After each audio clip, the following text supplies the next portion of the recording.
আকাশের তারাগুলি ঝিলিমিলি ঝিলিমিলি জ্বলছে, ডালে ডালে ফুলগুলি সৌরভে দুলছে।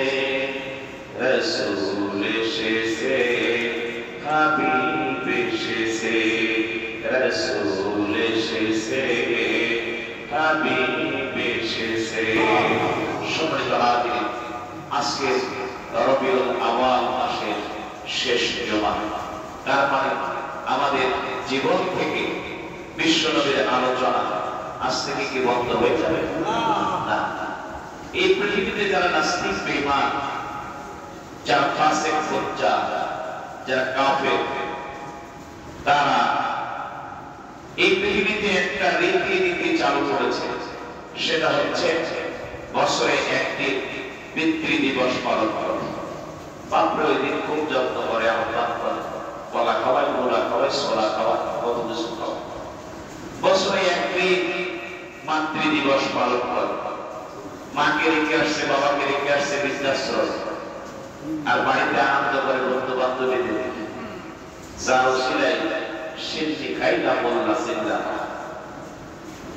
মা তোমাকে গর্ভের ভিতরে 10টা মাস, 9.5 মাস কষ্ট করে, কষ্ট স্বীকার করে, ওয়াহনান আলা ওয়াহনি ওয়া ফিসালুহু ফি আমাইন। আল্লাহ পাক বলেন, মা গর্ভের ভিতরে সন্তান যখন ধারণ করে তখন কষ্টের পর কষ্ট স্বীকার করে। এত কষ্ট এই পৃথিবীতে কোন পুরুষ মানুষ পারবে না, কখনো পারবে না। কারণ আল্লাহ পাক তাদেরকে ধৈর্য ধারণ করার তৌফিক দান করেছেন।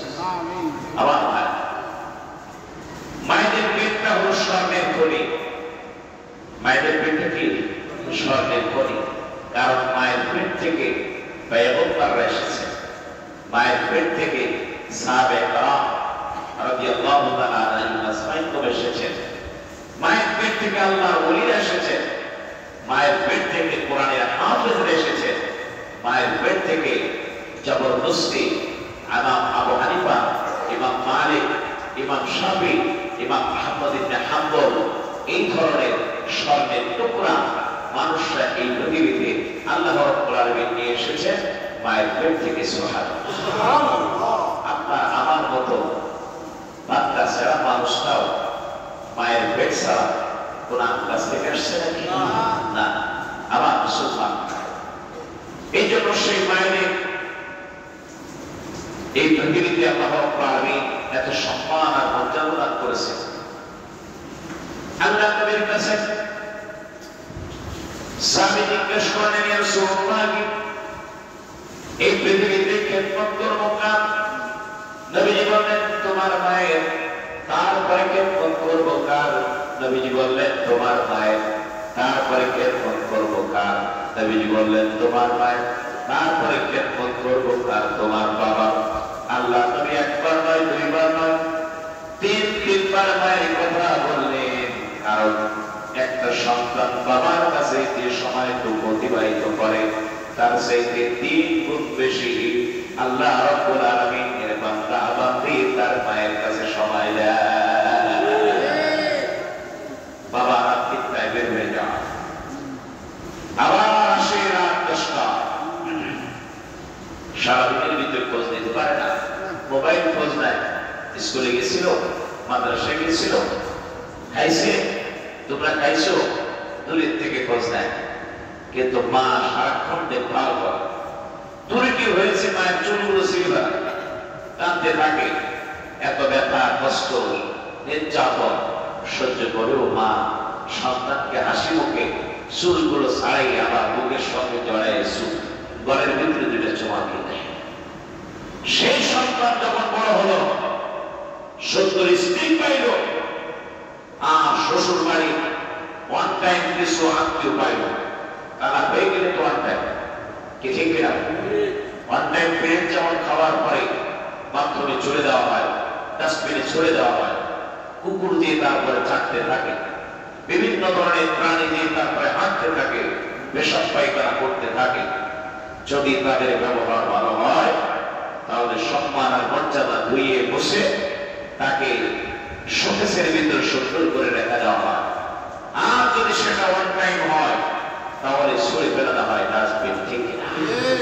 আমার ভাই, সুন্দর স্ত্রী পেল, ওয়ান টাইম কিছু আত্মীয় পেল, সারা জীবনেও খোঁজ নাই, পড়ালেখার জীবনেও নাই, বাচ্চাকালেও নাই, ছোটবেলায় নাই, শৈশবেও নাই, কৈশোরেও নাই। চাকরি বাকরি যখন দিল, বাবা নিজের সম্পদ বিক্রি করে মাতার নাম পায়ে ফেলা সম্পদ গুলো সন্তানের জন্য সর্বোপরি দিয়ে বাবা তাকে চাকরিতে দিয়ে দিল। আর যেই মাত্র বেতন আসলো, আরেকজনের মেয়েকে ঘরের ভিতরে উঠাইলো, ঘরের ভিতরটা একটা জাহান্নামের টুকরায় পরিণত হয়ে গেল। ঠিক কিনা? একটু খেয়াল করুন, লক্ষ্য করুন, আল্লাহ রাব্বুল আলামিন ডাকতে বলছেন, وَقَضَىٰ رَبُّكَ أَلَّا تَعْبُدُوا إِلَّا إِيَّاهُ وَبِالْوَالِدَيْنِ إِحْسَانًا إِمَّا يَبْلُغَنَّ عِندَكَ الْكِبَرَ أَحَدُهُمَا أَوْ كِلَاهُمَا فَلَا تَقُل لَّهُمَا أُفٍّ وَلَا تَنْهَرْهُمَا وَقُل لَّهُمَا قَوْلًا كَرِيمًا واخفض لهما جناح الذل من الرحمة وقل رب ارحمهما كما ربياني صغيرا। আল্লাহ রাব্বুল আলামিন ডাকতে বলেন, ওয়াকাদা রাব্বুকা, তোমার মালিক তোমাকে নির্দেশ করেছেন, অর্ডার করেছেন, আদেশ দিয়েছে। স্পেশাল যদি অর্ডার দেয় আর কেসিও যদি অর্ডার দেয়, সকাল 8টা থেকে বেলা 12টা পর্যন্ত সাতক্ষীরা শহরের একটা দোকানও খুলবে না। কারণ পাপের ক্ষমতা নাই, একটা সাদা কুকুরের দিকে উঠাবে এমন ক্ষমতা কারণ নাই। ঠিক কিনা? এটা বড় নির্দেশ, আদেশ। আদেশ করা হলো আগামীকালকে গাড়ি চলবে না, বিমান চলবে না, রাস্তাঘাটে লোক উঠবে না 144 ধারা, শহরের কোন দোকান করে সারা উঠবে না, কারোর ক্ষমতা নাই সারার উপরের দিকে উঠানো। ঠিক কিনা? এটা হচ্ছে অর্ডার। আল্লাহ রাব্বুল আলামিন অর্ডার দিলেন, নির্দেশ দিলেন, আল্লাহ তা'বুদু, কারো ইবাদত করতে পারবে না, কারোর কাছে মাথা নত করতে পারবে না, কোন দেবদেবীর কাছে নয়, কোন গাছের কাছে নাই, কোন মাছের কাছে নয়, কোন জায়গায় এটা করতে পারবে না।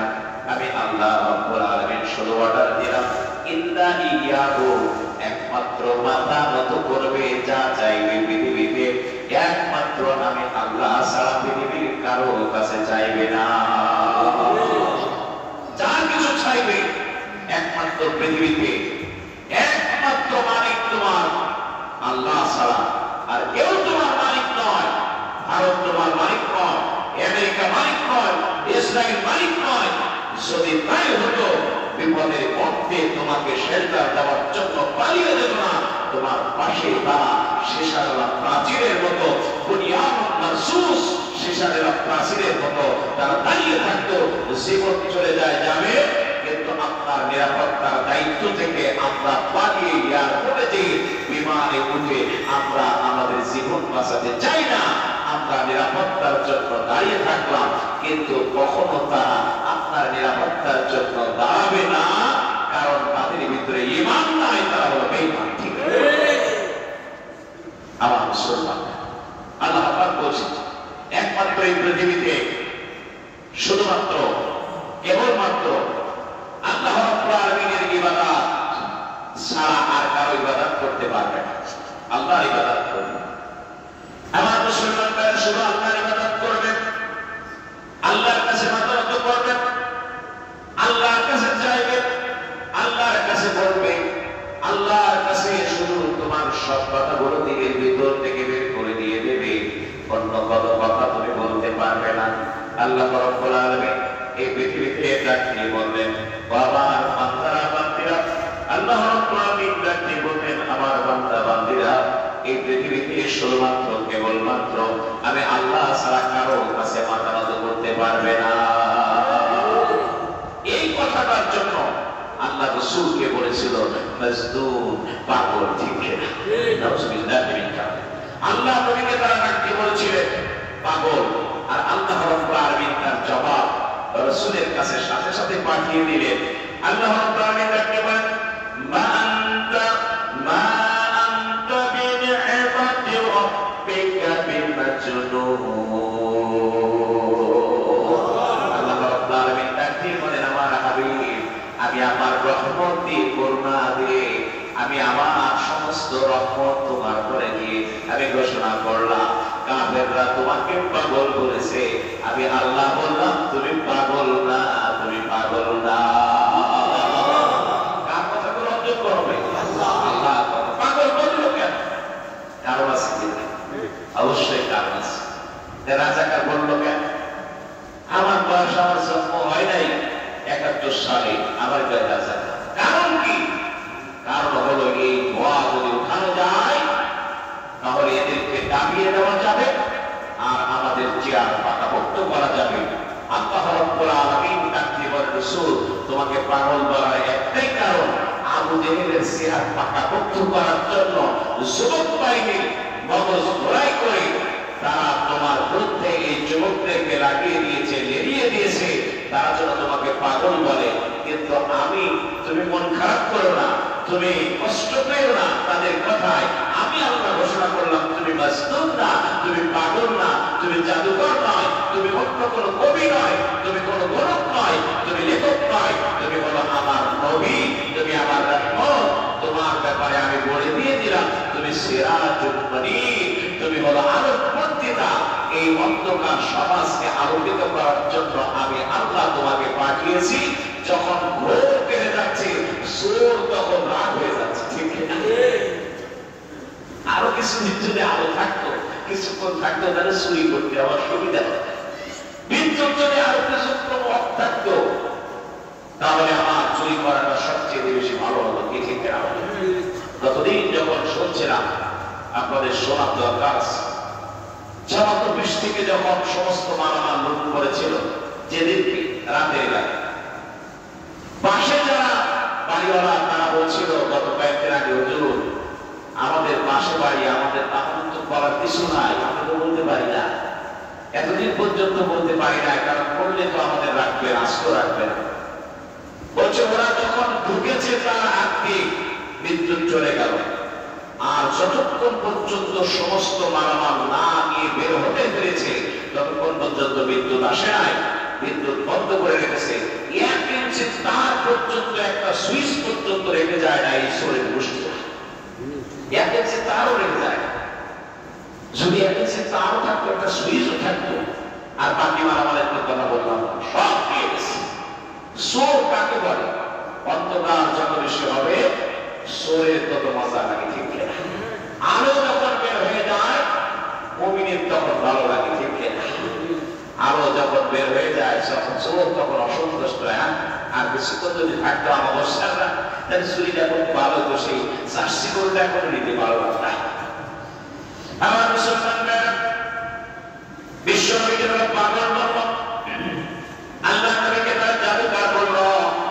আল্লাহ রাব্বুল আলামিন ডাকতে বলেন হাবিব তুমি পাগল না, তুমি জাদুকর নয়, তুমি কবি নয়, তুমি গণক নয়, তুমি হলো আমার রহমত, আমার নবী রাহমাতাল লিল আলামিন নবী।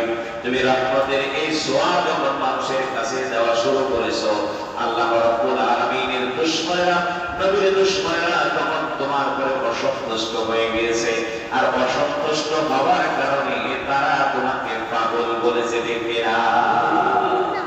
আমার বাইরে যখন বলছিলাম এই পৃথিবীতে আল্লাহ রাব্বুল আলামিন ডাকতে বললেন, আমি অর্ডার করব আল্লাহ তা'বুদু, কারো ইবাদত করতে পারবে না, ইল্লা ইয়াহু, একমাত্র আমি আল্লাহ রাব্বুল আলামিন।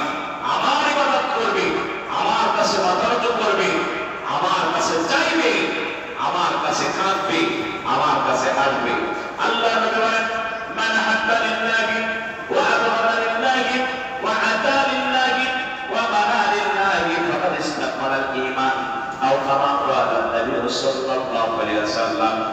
আল্লাহর নবী বিশ্ব নবী সাল্লাল্লাহু আলাইহি ওয়াসাল্লাম ডাক দিয়ে বলেন, এই পৃথিবীতে যদি তুমি কারোর সঙ্গে সম্পর্ক স্থাপন করতে চাও, আমি আল্লাহর নবী ঘোষণা করে দিয়ে দিলাম, তাহলে তোমার একটাই মাত্র উদ্দেশ্য থাকবে, সেটা হলো আল্লাহ রাব্বুল আলামিনকে ভালোবাসার জন্য, আল্লাহর কোরআন প্রচারের জন্য, আল্লাহ রাব্বুল আলামিনের দ্বীন প্রচারের জন্য, আল্লাহ রাব্বুল আলামিনের দ্বীন বাস্তবায়নের জন্য, এই পৃথিবীতে আল্লাহর কথা বলার জন্য, আল্লাহর দিকে তাকে নিয়ে আসার জন্য ওই ব্যক্তির সঙ্গে ভালোবাসা করবে।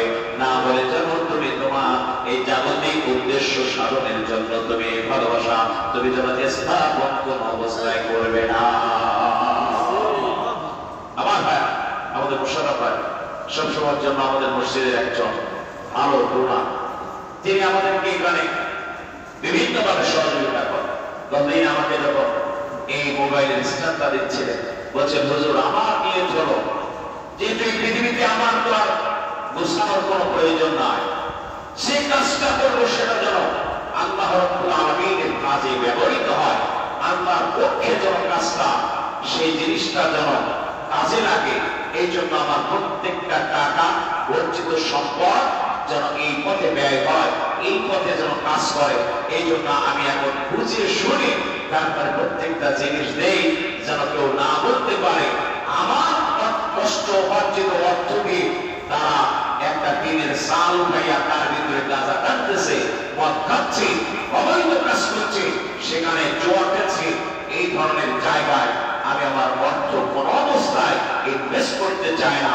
এর নাম হচ্ছে মান আহাব্বা লিল্লাহ, এর নাম হচ্ছে আল্লাহর সাথে ভালোবাসা স্থাপন করা। ঠিক না? প্রত্যেকটা মানুষের এই উদ্দেশ্য থাকা একান্ত প্রয়োজন। এটা রাসূলের হাদিস। আল্লাহ তাআলা বলেন, ওয়া আদহাদা লিল্লাহ, এই পৃথিবীতে তুমি যদি কারো থেকে বন্ধুত্ব ভাঙতে চাও, যদি তুমি বন্ধুত্ব থেকে দূরত্ব সৃষ্টি করতে চাও, বিশ্বনবী ডাক দিয়ে বলেন, তাহলে আল্লাহকে সন্তুষ্ট করার জন্য এই কাজটা করতে হবে। রব্বুল আলামিন তাকে আমি ভালোভাবে আনার জন্য তার সঙ্গে বন্ধুত্ব করেছিলাম, তোমার সন্তুষ্টির জন্য করেছিলাম, কিন্তু আজকে দেখতে পেলাম আয় আল্লাহ তাআলা সে ভালোভাবে আসে না, বরঞ্চ আমাকে খারাপ পথে নিয়ে যাওয়ার জন্য প্ররোচনা দিচ্ছে। রব্বুল আলামিন যে কারণে আমি তার থেকে আমার বন্ধুত্বটা আজকের থেকে নষ্ট করে দিয়ে দিলাম। এই জন্য ভালো মানুষের সঙ্গে যদি আপনি উঠা বসা করেন, বিশ্বনবী এই ব্যাপারে হাদিস শরীফের ভিতরে বর্ণনা করে দিয়েছেন।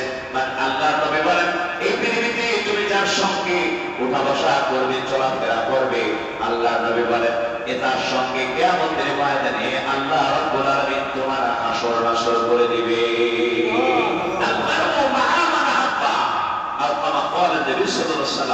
যদি তোমার সম্পর্ক থাকে মসজিদের সাথে, আল্লাহ কসম মৃত্যুর পরে তোমার আর একটা জগৎ আছে, সেই জগৎটার নাম হচ্ছে পরকাল। আমরা বিশ্বাস করি কিনা পরকাল আছে? 100% যারা বিশ্বাস করবে না তাদের ঈমান।